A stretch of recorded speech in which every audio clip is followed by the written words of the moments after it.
یہ دنیا کی سب سے پہلی فلوٹنگ ہوٹل ہے۔ فلوٹنگ ہوٹل یعنی ایک ایسی ہوٹل جو پانی کے اوپر کھڑی ہو۔ اس ہوٹل کو بنانے میں $45 ملین یعنی 101 کروڑ روپے لگ گئے۔ اس فلوٹنگ ہوٹل کو دیکھنے کے لیے ٹورسٹوں کی لائن لگی رہتی تھی۔ اس فلوٹنگ ہوٹل کی مقبولیت اتنی اوپر پہنچ گئی تھی کہ اس ہوٹل کو اخباروں میں دنیا کا 8واں عجوبہ بھی بلایا جانے لگا۔ یہ 7 منزلہ اونچی فلوٹنگ ہوٹل پانی میں 15,000 کلومیٹر کا سفر 3 الگ الگ کنٹریز میں طے کر چکی ہے، اور اس فلوٹنگ ہوٹل نے ورلڈ وار 2 کے میسائلز اور بامز، ایک سونامی اور ایک خون بھی دیکھا ہے۔ مگر ایسا کیا ہوا کہ اس بد نصیب ہوٹل کے بننے کے 30 سال بعد کم جونگ ان نے اسے توڑنے کا حکم دے دیا۔ ویلکم ہے آپ کا ہسٹوریکل فیکٹس کی ایک اور نئی ویڈیو میں۔ بات ہے 1980 کی، جب ایک آسٹریلین ڈیولپر ڈاگ ٹارکا اور ان کے بیٹے پیٹر نے سوچا کہ وہ ایک ایسی بلڈنگ کھڑی کرتے ہیں جسے دیکھنے ساری دنیا سے لوگ ان کے شہر ٹاؤنسول آئے۔ دراصل ڈاگ ٹارکا ایک ڈیولپر ہونے کے ساتھ ساتھ ایک پروفیشنل ڈائیور بھی تھے۔ انہیں آسٹریلیا کا گریٹ بیریئر ریف بہت پسند تھا۔ گریٹ بیریئر ریف دنیا کا سب سے بڑا کورل ریف سسٹم ہے۔ ہر سال اسے دیکھنے 20 لاکھ لوگ آتے ہیں۔ ڈاگ ٹارکا ایک کمپنی چلاتے تھے۔ وہ ٹورسٹ کو اپنے کیٹامران بوٹ میں گریٹ بیریئر ریف کا ٹور دیتے تھے۔ مگر ایک دن ڈاگ ٹارکا نے سوچا کہ کیوں نہ وہ ایک ایسی فلوٹنگ ہوٹل بنائے جس میں ٹورسٹ رہ سکے اور گریٹ بیریئر ریف کی خوبصورتی دیکھ سکے، اور اس کے ساتھ ساتھ ٹورسٹ اس فلوٹنگ ہوٹل میں 5 اسٹار ریسٹورنٹس کا کھانا بھی انجوائے کر سکتے ہیں۔ اور پھر انہوں نے اس فلوٹنگ ہوٹل کے آئیڈیا پر کام شروع کر دیا۔ ڈاگ ٹارکا نے اس کی ڈیزائن کے لیے سویڈش ڈیزائنر اسٹین ساسٹریٹ کو ہائر کیا، جس نے اسے کچھ ہی ٹائم میں ڈیزائن کر دیا، اور 1986 میں سنگاپور کے بیتلہیم شپ یارڈ میں اس کی کنسٹرکشن شروع کر دی۔ جب اس فلوٹنگ ہوٹل کی کنسٹرکشن کمپلیٹ ہو گئی تو اسے ہیوی لفٹنگ شپ کی مدد سے 4000 کلومیٹر دور جان بریئر ریف کے اوپر کھڑا کیا گیا، اور 7 بڑے اینکرز کی مدد سے اس ہوٹل کو سیکیور کر دیا تاکہ وہ ہلے ڈلے نہ۔ اس نایاب فلوٹنگ ہوٹل کو 4 سیزن بیریئر ریف ریزورٹ کا نام دیا گیا۔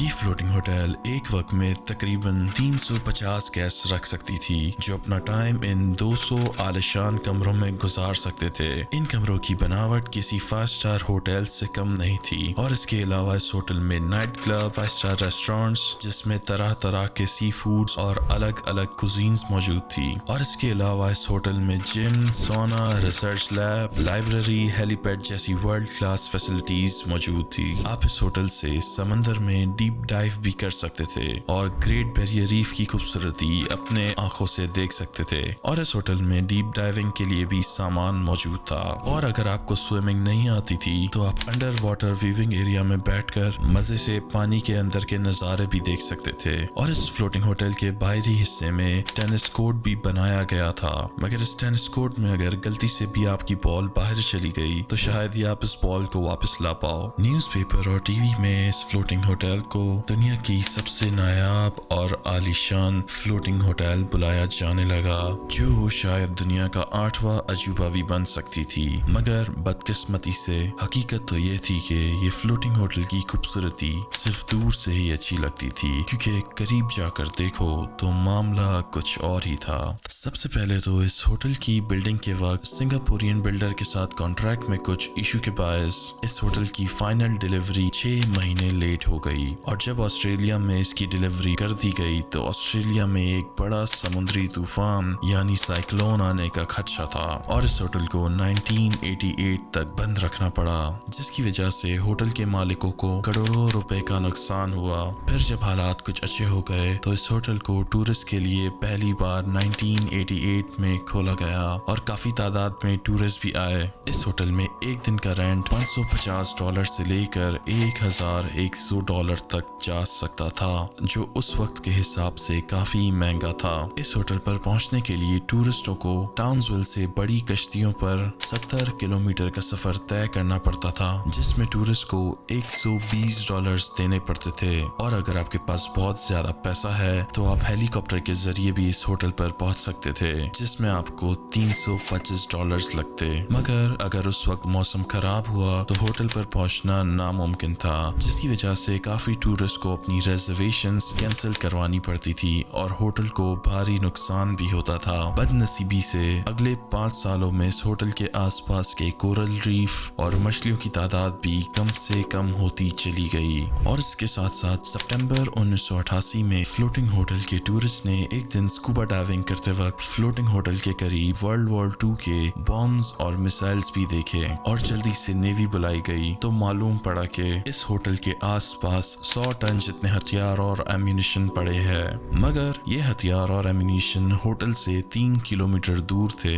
जिसकी वजह से टूरिस्टों को कुछ खास खतरा नहीं था। मगर इन सब बातों की वजह से ये होटल की खूबसूरती और मकबूलियत कम से कम होती चली गई और इस होटल के ओनर्स ने सोचा कि होटल की बुकिंग की प्राइस $1,100 से कम करके सिर्फ $130 कर देते हैं ताकि सस्ते रेट देखकर और टूरिस्ट आए। मगर ये कोशिश भी नाकाम रही और देखते ही देखते जहां हजारों की तादाद में टूरिस्ट हुआ करते थे, अब वहां सिर्फ 10-20 टूरिस्ट रह गए हैं। इस भारी नुकसान से रिकवर करने के लिए इस फ्लोटिंग होटल के ओनर्स ने सोचा कि इस होटल को एक जापानीज कंपनी को बेच देते हैं जो इसे वियतनाम ले जाना चाहती है। और फिर ऑस्ट्रेलिया से 5000 किलोमीटर दूर वियतनाम के शहर हो ची मिन पर साइगोन रिवर के करीब हैवी लिफ्टिंग शिप की मदद से खड़ा कर दिया। उन वक्तों में वियतनाम एक फेमस टूरिस्ट कंट्री थी जहां बहुत से टूरिस्ट का आना जाना लगा रहता था। वियतनाम इस होटल के लिए एक परफेक्ट लोकेशन थी क्योंकि वियतनाम के पास कोई ऐसी होटल मौजूद नहीं थी जहां हाई क्लास फैसिलिटीज हो और महंगे आलीशान रूम्स हो। वियतनाम में इस होटल को साइगोन फ्लोटिंग होटल के नाम से बुलाया जाने लगा और ये फ्लोटिंग होटल का आइडिया वियतनाम में काफी मशहूर हुआ और आने वाले कुछ ही सालों में इसकी मकबूलियत में इजाफा होते गया जो इनके नए मालिकों के लिए काफी प्रॉफिटेबल था। मगर वियतनाम भी इस होटल को राज नहीं आया। कुछ ही अरसों में वियतनाम ने बहुत तरक्की कर ली। वियतनाम में बहुत से फॉरेन इन्वेस्टमेंट्स आने लग गए जिसकी वजह से वियतनाम नए नए होटल्स और टूरिस्ट अट्रैक्शंस बना सका और कुछ ही अरसों में साइगोन फ्लोटिंग होटल की मकबूलियत कम से कम होती चली गई और फिर इस होटल का वही पुराना हाल हो गया जो ऑस्ट्रेलिया में हुआ था। मगर अब भी इस फ्लोटिंग होटल की स्टोरी खत्म नहीं हुई।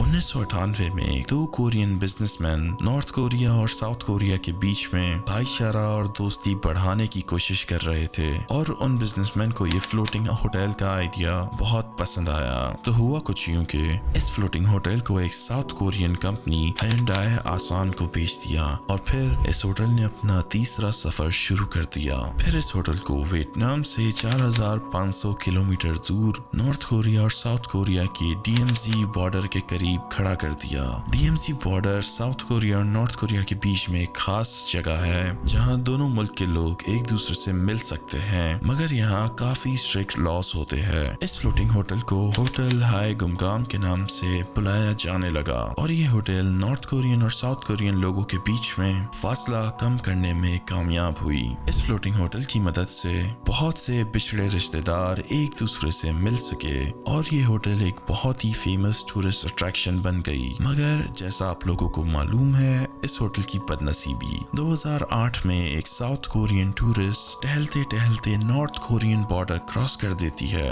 और नॉर्थ कोरियन सोल्जर उसे गोली मार देता है, जिसकी वजह से वो साउथ कोरियन टूरिस्ट अपना वहां ही दम तोड़ देती है। इस हादसे की वजह से इस होटल को टूरिस्ट के लिए हमेशा हमेशा के लिए बंद कर दिया जाता है और फिर ये होटल नॉर्थ कोरियन पॉलिटिशियंस की प्राइवेट पार्टीज वगैरह में इस्तेमाल की जाती है। 2019 में किम जोंग उन ने इस होटल को विजिट किया और काफी गुस्से से कहने लगे कि इस होटल की फैसिलिटीज काफी पुरानी है और इसकी डिजाइन भी नॉर्थ कोरियन कल्चर से काफी अलग है। बेहतर यही होगा कि आप इस होटल को तोड़ दें। मार्च 2022 में इस होटल की डिमोलिशन शुरू कर दी जाती है। दोस्तों, ये थी दुनिया की सबसे पहली फ्लोटिंग होटल की बदनसीब स्टोरी और अगर आपको ये वीडियो अच्छी लगी हो तो इस वीडियो को लाइक करें और अपने दोस्तों के साथ शेयर करना ना भूलें। मिलते हैं अगली वीडियो में।